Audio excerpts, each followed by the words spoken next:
Our Voices is a series of short interviews with fighters and survivors of breast cancer that were diagnosed before the age of 40. We are not medical professionals. Being a breast cancer survivor that was diagnosed at the age of 27 and losing my mother that was originally diagnosed at the age of 23, I felt the need to share my story along with the additional stories that you'll hear to help bring awareness to the importance of breast health at any age.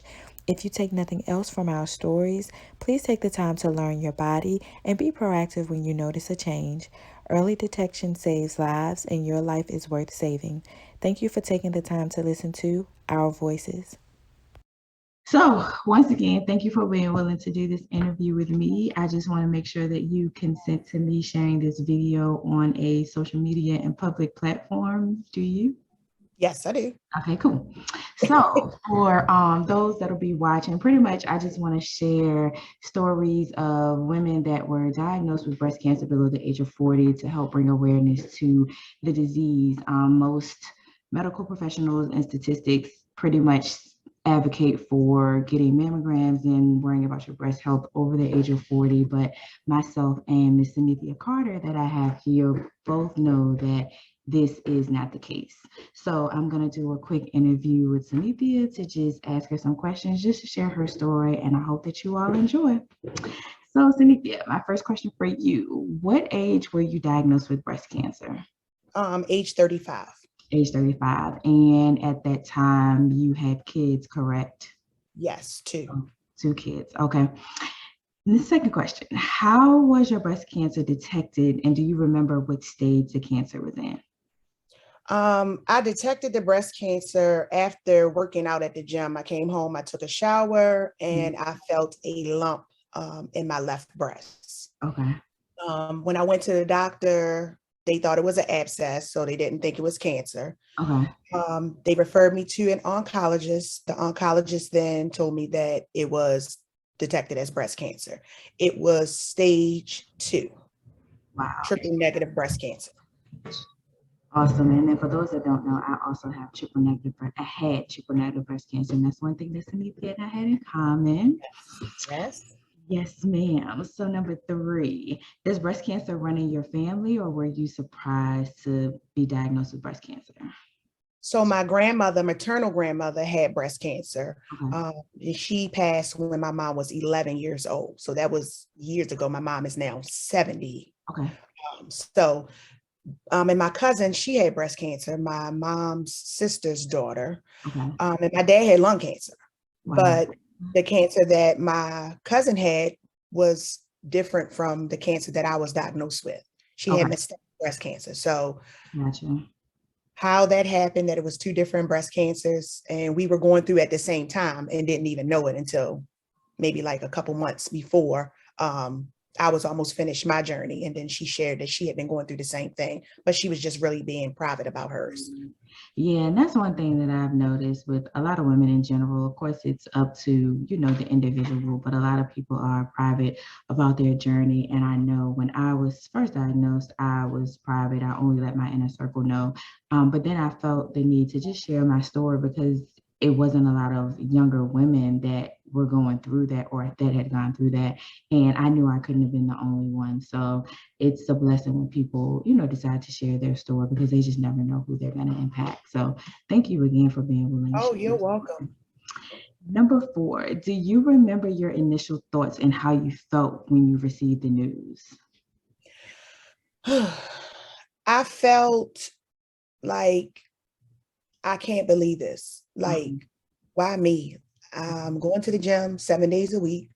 I'm eating healthy. I'm in church every Sunday. I'm on the dance ministry. I'm on the outreach ministry. Right. God, why is this happening to me?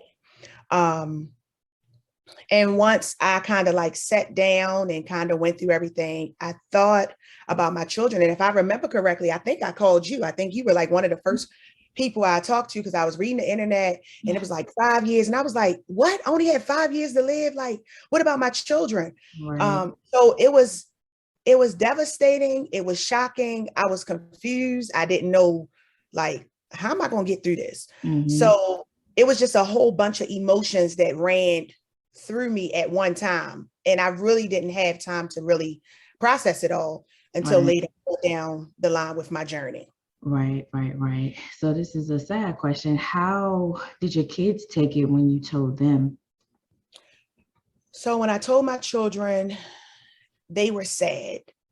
My oldest, James, he didn't show any type of real emotion. He was just like, I can't believe it. He didn't cry. My daughter, she cried. But I later found out that my son, he would cry at night. Every night he would cry. I'm sorry. I'm emotional. Don't be sorry. Don't be sorry. This is real tears and it's okay. But you know, as a mother, you never want to see your kids hurt. Yeah. So I apologize. And seeing them hurt, Yes. it hurt me, you know, and I knew, I was like, I have to fight. I have to beat this because I have to be here for my children, you know? Yeah. And, you know, as a parent, you're like, you got to do whatever you got to do to be here for your children, no matter what it is. Right.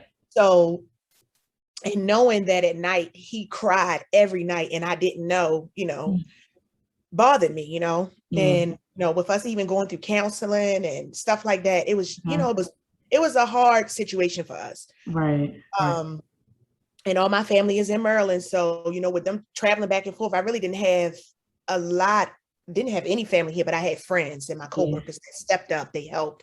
So that kind of made the load a little easier, but it was still, you know, hard. So they took it, you know, as the normal child, but my son, he buried a lot of his feelings inside, and you didn't know until, like I said, later on down the line. And he said, "Ma, there were nights that I just cried and cried and cried." So, yeah. Well, I'm glad that he told you that, so you would know that he wasn't just, bottling up his emotions, but he was clearly just trying to be strong for his mom, and I definitely admire him for that. He's an amazing little boy. Well, he's a big boy now, but at the time, yes. So thank you for sharing that. I like the raw emotions. I appreciate that. All right. Next question. What type of treatment did you receive? And would you mind sharing a little about your journey? Sure. So I pulled my paperwork so I could tell you exactly the treatment. Oh, thank you. Yes. Just so people can know, because I mean, one thing we know is that when people have breast cancer and they get treatment, people say it's typically either chemo or radiation. But a lot of people don't know that there are variations to chemo. There are multiple medications to chemo. So chemo is just not chemo. It's whatever pretty much concoction that your doctor feels is best for you. So I appreciate it. I'm excited. No problem. So I had a drug called Taxotere, adriamycin, which is considered a red devil, and Cytoxin. Okay. It was given through IV once every 3 weeks. I had 6 rounds of that. I would have my treatment on Thursday. That Friday morning, I would go back for the white blood cell booster called Neulasta. Then after I finished, I had a double mastectomy. After that, I did 28 rounds of radiation on the left side. And then after that, I did reconstructive surgery. So being diagnosed in 2017, I didn't really complete everything until the end of 2018 in November. That's when I was finished. My journey was interesting. I didn't really understand how strong I was. At the time, I was going through a divorce. So that in itself was like a whole nother burden. And situation.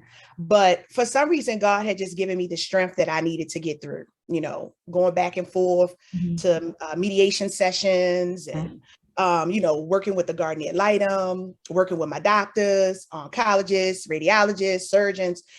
God had just given me the strength to be positive in everything that I was going through. And I think by having a positive attitude, that is what got me through without ever being sick. If the blood cells, the white blood cell count is not good, you can't have your treatment. Every time I went, I was able to get my treatment. All my surgeries were a success.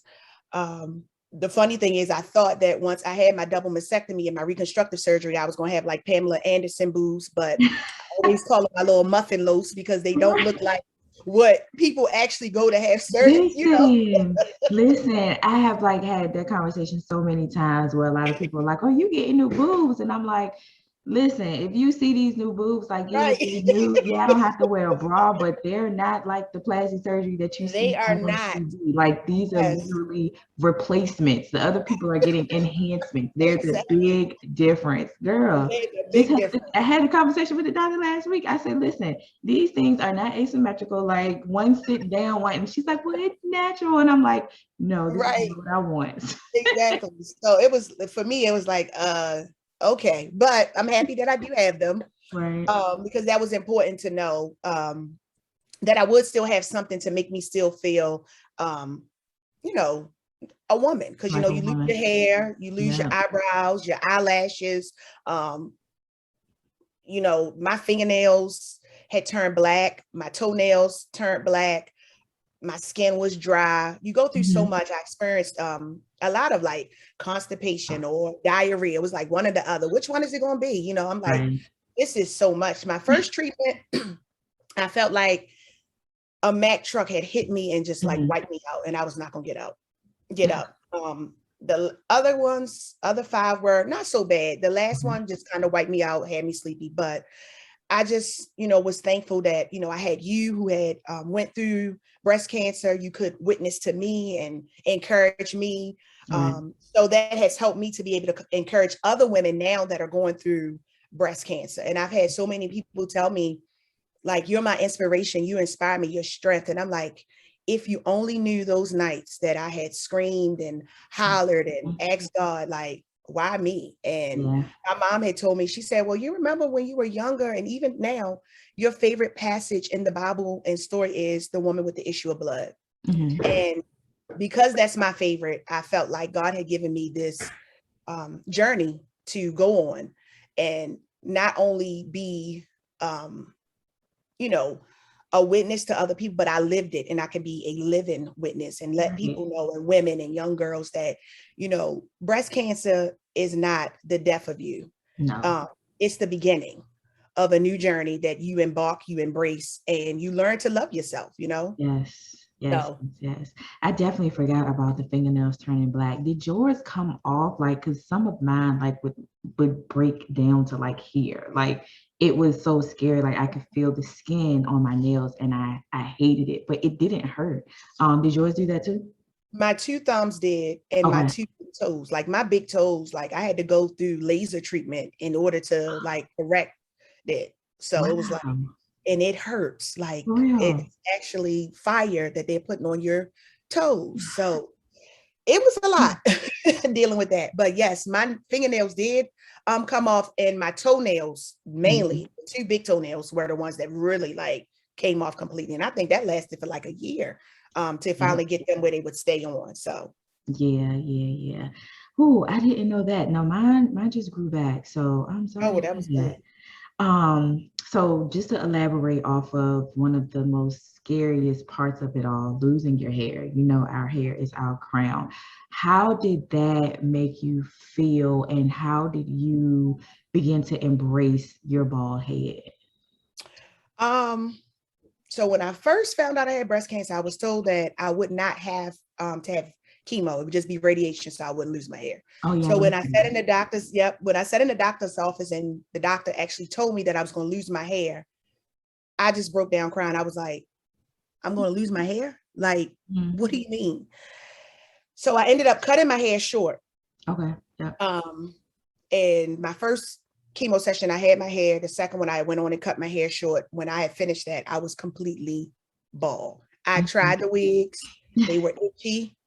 I couldn't take it. They were like, put a stocking cap on. Nothing worked. So I was just like, you know what? I'm just going to rock this bald head, and whoever accepts me. Whoever doesn't, they just don't. And I mean, I was seeing so many different women with bald heads, and now it's like a trend. All the celebrities are actually cutting their hair bald. So I'm like, wow, so it, kind of was devastating, but I learned to just be like, you know what? you're not your hair. Your hair Yeah. doesn't make you. You can always buy it. Even though I did buy it, they gave you the free wigs that you was like, I'm not wearing this. They This were is the not even worst. me. Right. But I was like, I just couldn't take it. It was hot. Right. I was like, nah, no, thank you. I'm just going to rock my bald head. So I would draw my eyebrows on, put my hoop earrings on. Sometimes I would wear a little skull cap because my hair would be a little cold. Other Right. than that, it was just the baldness. And then, after that, the movie came out, Wakanda, and everybody in that movie, the Oh, women were bald. So it was like, hey, hey, So I yeah. think now it's a little bit better for women that, have to lose their hair, but emotionally it does do something, for you. Right. Yeah, I know. Now sometimes I just wish I could cut my hair bald. It was just so easy just to get up and go and just not have to worry about my hair, just make sure my face is made up and be out the Yes. door. So yeah, but I'm glad you were able to embrace it. I know that is one of the most scariest things, and pretty much a lot of the time the initial thought of women is that, oh my God, I'm gonna lose my hair. Like, what am I gonna look like without Yes. my hair? And once you get to that point and you lose your hair, like you said, like, I'm not my hair. Like, I'm still beautiful. I'm still who I am. I just don't have my hair. And hey, you might end up like me, feeling like sometimes I really want to cut my hair bald again. It's so much easier. So Because it's so much easier, right? yes. So my last question to you, if you could share anything to other women that are going through the journey or even just not paying attention to their breast health, what would you say to them or what would you recommend? The first thing is love yourself. That is the first thing. Self-love is so important. Mhm. Um, we grow up as women, we see other women, and we're like, oh, I want to be like them. I want to be like them. Love yourself and who God created you to be. That is so important. And in learning that through my journey, loving myself just helped me to just stay positive and know where I am. The second thing would be know your body. Because like I said, when I went, they told me it was an abscess. Later to go get a second opinion, it was breast cancer. So know your body, feel yourself, get in tune with your body, especially your breasts, because it's important. Know the signs, do the breast exams. They are important. If you feel something, request a mammogram, ultrasound. But those are my two things that I would just recommend is just first self-love, loving yourself and knowing your body, and always get a second opinion, because the first opinion could be something totally different. And we know we have seen women that have been misdiagnosed that have caused so many different challenges in their life. But just, always get a second opinion and stay positive. Yeah. Stay positive. That's so important. Well, Yes. thank you so much. I really, You're really welcome. appreciate you sharing your journey, sharing some words of encouragement and recommendations. You are actually my first interview, so I am super excited to share this. And yes, so thank you again. I hope you You're have very an welcome. amazing day. You as well. Girl, bye. Bye.